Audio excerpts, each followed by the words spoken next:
Hello guys, this is Piri and I welcome you to another tutorial on Heroes and Generals. Today we are here again on the RTS part of the game. There's a couple more things that we need to talk about this part of the game, and a couple of them are quite important. And I'm going to try and help you guys dealing with some types of situations that you might encounter while playing the RTS part.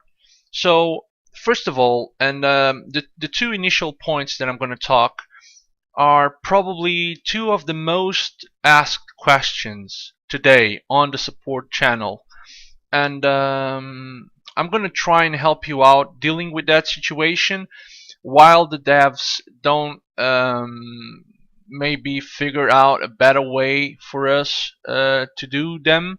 But with no further ado, let's start replying to some of the questions people make. So the first one, and I think this is one of the most important ones, is how to play this game. So you install this. I think I already talked a bit about it on one of the RTS tutorials, but this will be a short one just to show you how you have to do, or what you have to do to be able to play on the FPS part of the game.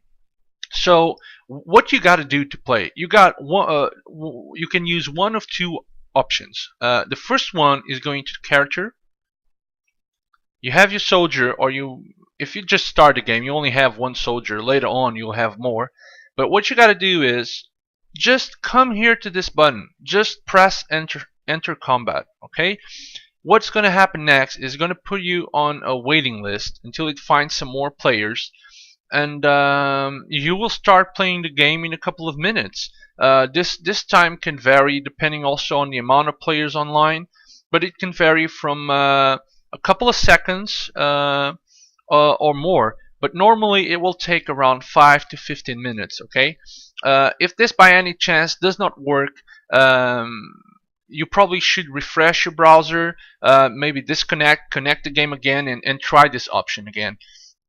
For those that don't want to wait for this enter combat button to kick in, what you need to do is basically go into the campaign part of the game, right? And this was explained, but this will be a short tutorial how to do it. And from the list on the right, so you see the battles here. From the list of on the right, what you got to do is basically go into one that's available to you, like this one, even though it doesn't have that good ping. But what you got to do is come here into this side and just click on one of them. So let me try and show you. You press enter combat, and there you go. Nothing easier than this, right? You are in the battle already. What you got to do then is wait for it to start. So it went out because the battle probably was over. But two guys on that one, you cannot enter there. So here you go. So I'm on another battle. As soon as it has enough players, it will start. Okay, so that's how you play the game on your own, basically. So the next most asked question is, I got a couple of friends that I want to play with. How do I do that? How do I play this game with my friends? Well, there's only one option available at the moment, and that option is this that I just showed you guys. You cannot do it by the character situation where you press the enter combat. You might get into a fight with one of your friends possibly, but that's drawing straws. You know, you might get into one with one of them, or you might not even get in a battle with any of them. So don't use this option if you want to play with your friends. What you got to do is come here, and this is while the devs don't have a better solution, like an invitation that you can send to your friends to join the same battle as you, or while the assault teams character slots are not developed yet, because lately, and this is what I read on the forums apparently, what you're going to be able to do later on is input the name of your friends, your clan, your mates basically, and then they will have a reserved slot once the battle starts. So basically what's going to happen is, like, you take your AT into a fight, and if you have, like by example, your name, your friend's name, and your friend's name, all of you guys will be able to enter that battle because you'll have a reserved slot to spawn in. So that's going to be pretty cool, and I can barely wait for that to happen. But while that doesn't happen, what you got to do to play with your friends is simple as this. You come here, you check a battle, you say in chat the battle that you're going to enter, and then what you got to do is try to enter the same battle as your friend. So basically you go into it and then you say, oh, I'm in this battle, join me. And he goes there, he clicks it manually as well, and you're both on the same battle. This might be a bit hard to do when there's a lot of players in game because everyone's trying to enter battles. I can give you a small tip that probably most of the players that have some time on Heroes and Generals know, but you probably might not know it, is this. You look at the map, right? And what you're going to look for is moving troops. So basically troops that are going somewhere, right? Like this little train here, we call train to a lot of troops moving in the same direction to a determined spot, right? And what you're going to wait here and see is where they're going to go. Sometimes this is faster than just like going through the list because the battles on the list also don't stop still. So they move around constantly. So what you're going to do is see where these troops are going to go, and as soon as they reach their destination, right, probably the guy controlling the units are going to start a battle. And what you do then next is basically imagine that you just started this battle. You click here, and then you click here to enter the battle, and you got to be pretty quick to do so. Whoa, a lot of troops there. You got to be quick to do so, and meanwhile, if you're on TeamSpeak or chatting with your friends, just tell the name of the battle to your friends. They can always look for the battlefield, and try to enter it as well, because then you know that system already. I already explained, but you can only have 2 players more from one faction, so the game is more or less even. So your friend gotta wait a bit if you're already in the battle and keep clicking the button, right, like spamming almost clicks. So as soon as a spot comes available, he'll get in the fight. And that is it. That is it for playing with friends. So one other thing, and this is the final thing I'm going to talk in this tutorial, is how to resupply your ATs. So I basically explain how to resupply them. So you fight with them, they lose a couple of men, like mine here. Look at this. A couple of my ATs lost some men in the fight. What you got to do is get reinforcements, right? You click there, you click there, you click there, and then reinforcements, if you have a supply line open, will come from Berlin in this case until they reach your ATs, resupply on your ATs, and your ATs are ready to go. But sometimes there's a problem that happens, and I say this again, this is not intended by the devs, this is just how things are at the moment, and this is something that every general has to deal with, is sometimes, and one of 2 things might happen to prevent your ATs from being resupplied. Sometimes you have your ATs on the battlefield, and where am I currently? Let me see. Oh, they're here. And imagine we were fighting here, right? And the enemy is here, and my ATs are here.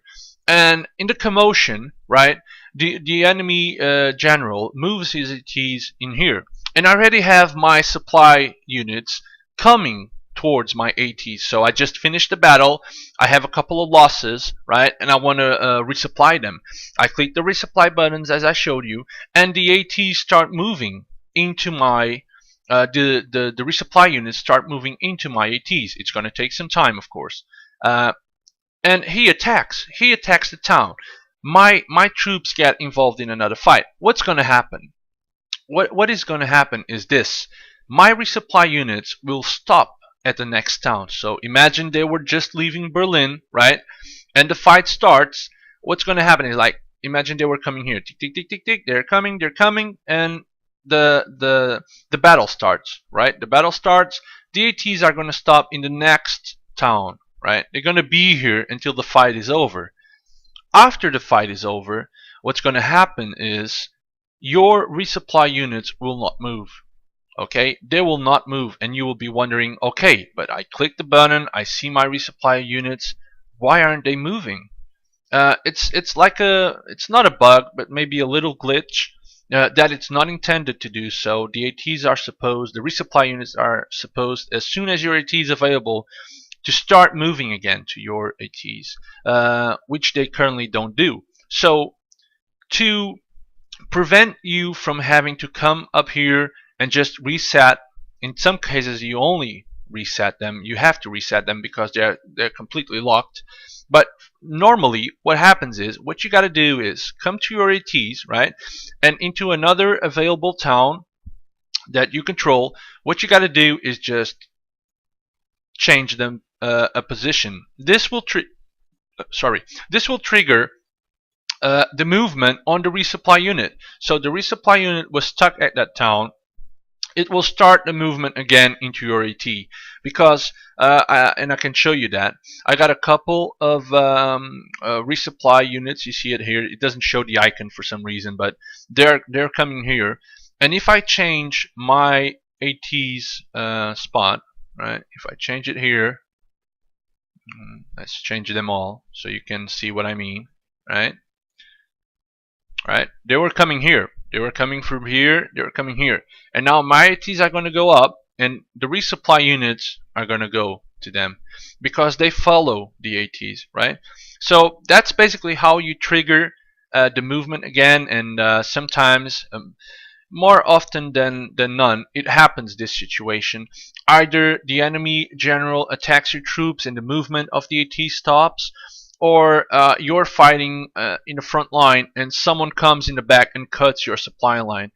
Your resupply units will stop as well at the next available town, and they will not start moving to you until you move them from place, and of course your resupply lines are connected to your ATs.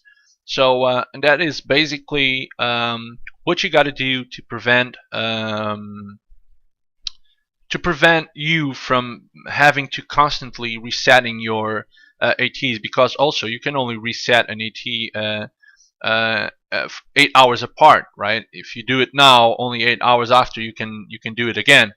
So it's not intended to be like this. Again, I say it again. This is not how the devs plan the resupply thing to work, but currently it's what we have to live with. And it's the little things, you know. It annoys everyone, but this is a great game. You just look past this and keep playing the game, you know. Keep having some fun, and you just forget about this and wait until the devs can have some time to look into these small problems.